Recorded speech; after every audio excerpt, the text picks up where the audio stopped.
Start.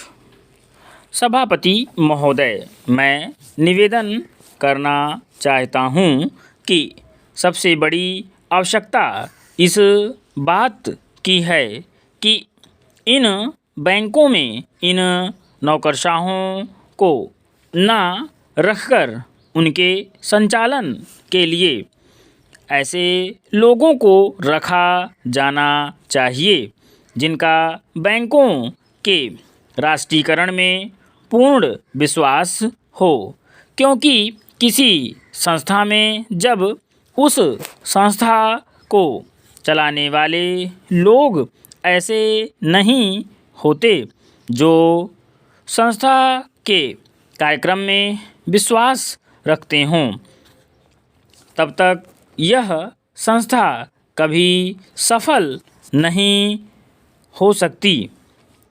मेरा कहना यह है कि हमारे देश में सार्वजनिक उपक्रम जो असफल है उसका सबसे बड़ा कारण यही रहा है। जितनी भी असफलता हुई है उसका कारण हमारी नौकरशाही रही है। जिस नौकरशाही को समाजवाद में बिल्कुल भरोसा नहीं है उसका सदा बोलबाला रहा है। इसका परिणाम यह रहा है कि एक और तो इस देश में छोटे छोटे मामलों में बराबर देरी होती गई है, निर्णय नहीं लिए गए हैं, और दूसरी ओर उसके होने वाले लाभों से गरीबों को दूर रखा गया है। बैंकों के राष्ट्रीयकरण के बाद इस बात की आवश्यकता है कि बैंक गांवों में जाते।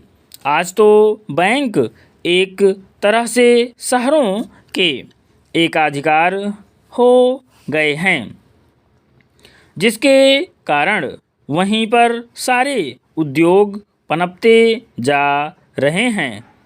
शहरों की जनसंख्या बढ़ती जा रही है और अलग अलग तरह की समस्याएं उत्पन्न हो रही हैं। उनको दूर करने के लिए आपके बैंकों को गांवों के अंदर जाना पड़ेगा। इसके लिए सरकार को कदम उठाना पड़ेगा और निश्चित तरीके से योजनाएं बनानी पड़ेंगी। निश्चित निर्देश देना पड़ेगा जिसके आधार पर बैंकों का ज़्यादा से ज़्यादा लाभ गांवों और उन कस्बों को हो जहां अभी तक लोगों का काफ़ी विकास नहीं हो पाया है। सभापति जी, सांप्रदायिकता और जातिवाद इन दोनों के विरुद्ध सभी राजनीतिज्ञ हैं और जो इन दोनों से लाभ उठाना चाहते हैं, कम से कम मौखिक रूप से तो यह भी यही कहते हैं कि सांप्रदायिकता बुरी है, जातिवाद बुरा है। मैं तो यही मानकर चलूँगा कि जब पूरा देश यह कहता है कि ये दोनों चीज़ें बुरी हैं तो सचमुच सभी यही चाहते हैं कि ना सांप्रदायिकता रहे और ना जातिवाद रहे। आज भी हमारे देश की राष्ट्रीय आय का 50% कृषि से आता है। हमारे देश के कुल निर्यात के सामान में 70% कृषि उत्पादन की चीज़ें शामिल होती हैं। विराम।